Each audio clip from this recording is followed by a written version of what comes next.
Welcome to Kerr 9000's Horror House. When someone says the word film to you, what do you think of? Do you think of big Hollywood blockbusters? Most people probably do. But those films are just the tip of the iceberg. There are so many more titles. There are indie films and made-for-TV movies, mockbusters. There are so many films out there that some of them end up lost under the pure weight of how many exist. I think made-for-TV movies can often be some of the first to get lost.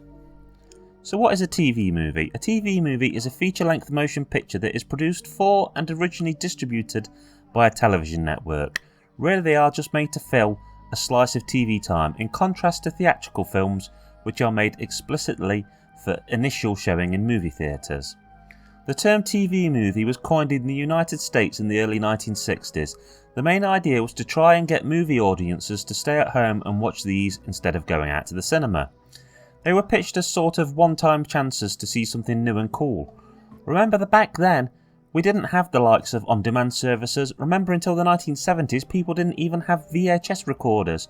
And even when those came into play, obviously not everyone would have one, and tapes were quite expensive. So it wasn't like you could just record pretty much everything like you can now. You would imagine that these made-for-TV movies would be of an incredibly shoddy quality. Movie ideas with a TV episode budget, but the truth is that many early television movies actually featured major stars, and some were accorded higher budgets than standard television series of the same length. What have you missed them being shown though? Well, some channels would occasionally repeat them, and some of them might go on to have physical releases, but a great deal of them ended up being forgotten about for a very long time. The film I want to talk about today is a TV movie, but it had a very famous director, a Mr. Wes Craven of Nightmare on Elm Street fame. It was originally shown in 1984 and is called Invitation to Hell. Now, I feel it's important to mention that I was only a small child when this was shown, and as a result of that and its made-for-TV nature, I didn't actually see it until recently, so there are no rose-tinted spectacles here. It's only available on Region 1 DVD, and as far as I know, it never received a VHS release in my country of birth either. But like many other films, it's found its way onto YouTube and various other online services. I know some people would complain about all of the films that have found their way on to YouTube and how those involved with them are not seeing any of the profits, but some of these films seem to be on the very edge of being lost. They've been forgotten and ignored by their makers because they don't think that there's any profit in them, and sites like YouTube have actually given a new lease of life to many movies that were previously unavailable. Okay, so first here is a little idea of the film's plot. A scientist, Matt, played by Robert Ulrich, and his wife Patricia, played by Joanna Cassidy, and their kids arrive at a new home. It is supposed to be the start of a whole new chapter of their lives. You see, Matt has a new job that is supposed to come with a better wage so he can provide newer and better things for his kids.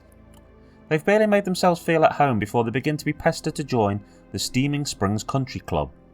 The idea is built up that this club is a social heart and soul of the community, that nearly everyone is a member and that everyone wants to be a member. Members seem to be getting promoted faster at work, so why wouldn't you want to join? Well, Patricia is very keen to join. She views it as the key to a better life for her and her children, but Matt has a gut feeling that all is not right and is very hesitant to join. When Patricia and the kids start to exchange, Matt finds out that she's joined the health club, and this is when he decides that he needs to find out what is really happening. Now, I don't want to spoil the ending or give away too much, but there are some great ideas in this film. I've certainly seen far worse things released on DVD in this region. If I had to pick any faults with the film, my biggest fault would be that there is a laser in it, which compared to everything else in the film is positively craptastic effects-wise. If it was me, I would have gone out of my way to remove this and have replaced it with a regular pistol or something. The film feels to me almost like a Tales from the Crypt Twilight Zone episode, but stretched out to movie length.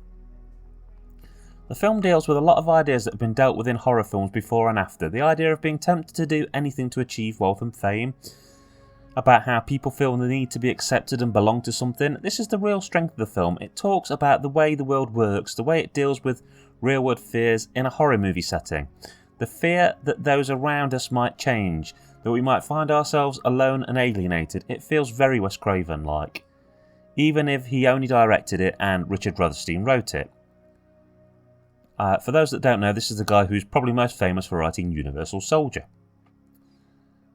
Now, I can't call this film a piece of cinematic gold, but I'd certainly describe it as a nice piece of movie silver.